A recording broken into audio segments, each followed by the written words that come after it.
गांव की सास के शहरी अंदाज। निधि को विकास से प्यार तो था, पर वो शादी करके उसके साथ गांव में नहीं बसना चाहती थी। मुझे गांव अच्छा लगता है, पर दिक्कत यही है कि मैं वहां रह नहीं पाऊंगी। मुझे वहां के माहौल के बारे में कुछ भी नहीं पता है। अरे माहौल में ढल जाओगी तुम, थोड़ा टाइम तो लो। और विकास गांव में ही रह के ऑर्गेनिक खेती करता है, इतना अलग काम है। और यहाँ शहर में क्या है, कितना प्रदूषण और भीड़ है यहाँ। पर विकास यहाँ आके भी तो खेती कर सकते हैं ना। अरे शहर में एक प्लॉट लेने में जिंदगी भर की कमाई चली जाती है, खेत कैसे लोगे? सोच ले निधि, विकास गांव का है, वहीं उसका काम भी है। तेरे पास कोई नौकरी भी नहीं है, ना ही तुझे कभी काम करना था। उफ़ो, मुझे कुछ समझ में नहीं आ रहा, मुझे अकेला छोड़ दो। उसी दिन निधि विकास से मिलती है। यार, मेरे सारे दोस्त यही हैं। अरे दोस्त तो गांव में भी बन सकते हैं ना निधि। गांव के लोगों से कैसे दोस्ती कर पाऊंगी? मैं भी तो गांव का हूँ, मुझसे प्यार हो सकता है तो वहाँ के लोगों से दोस्ती भी हो ही सकती है ना। अरे यार, कंफ्यूजन है बहुत। सोच लो निधि, शादी के मंडप पे छोड़ के मत जाना, वरना दोनों के परिवार की नाक कट जाएगी। अभी बोल दो, पत्रिका नहीं छपाते हैं। निधि के पास तो कोई चारा नहीं बचा।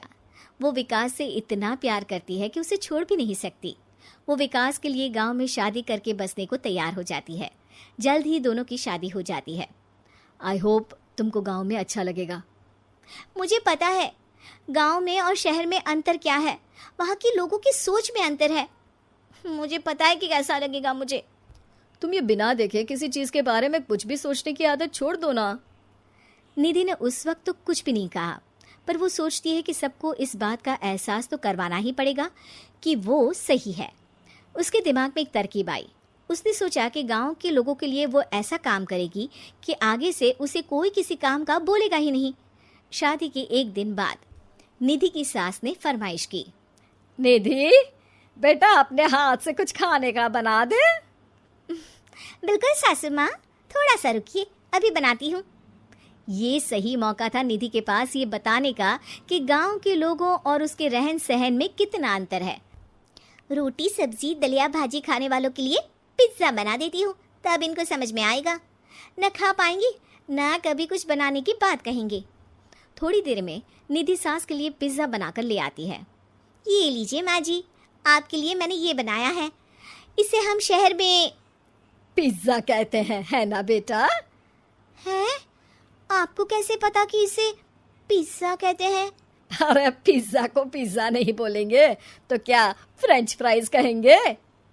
गांव की सास से ये सारी बातें सुन के बहू चौंक जाती है, लेकिन सास एक और ऐसी बात कहती है कि बहू जिसकी उम्मीद ही नहीं कर रही होती है।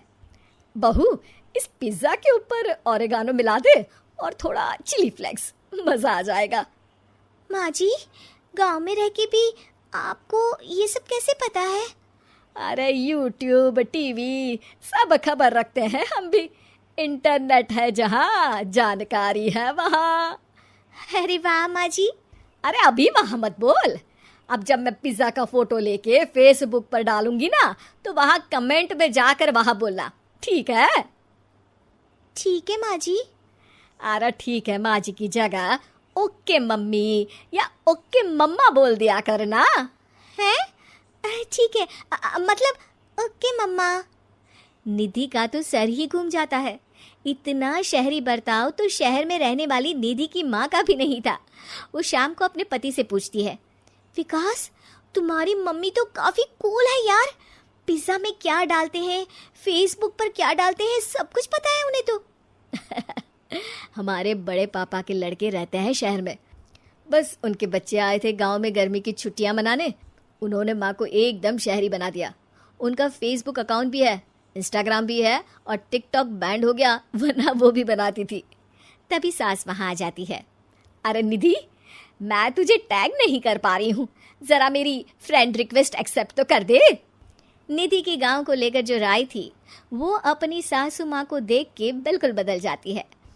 और अब निधि भी सोशल मीडिया पे अपनी सास के साथ लाइव आती है और कमेंट बाजी भी करती है, ताकि सबको पता चले कि गांव में रह के भी उसका जीवन शहर जैसा ही है और उसके आसपास के लोगों के अंदाज भी एकदम शहरी है।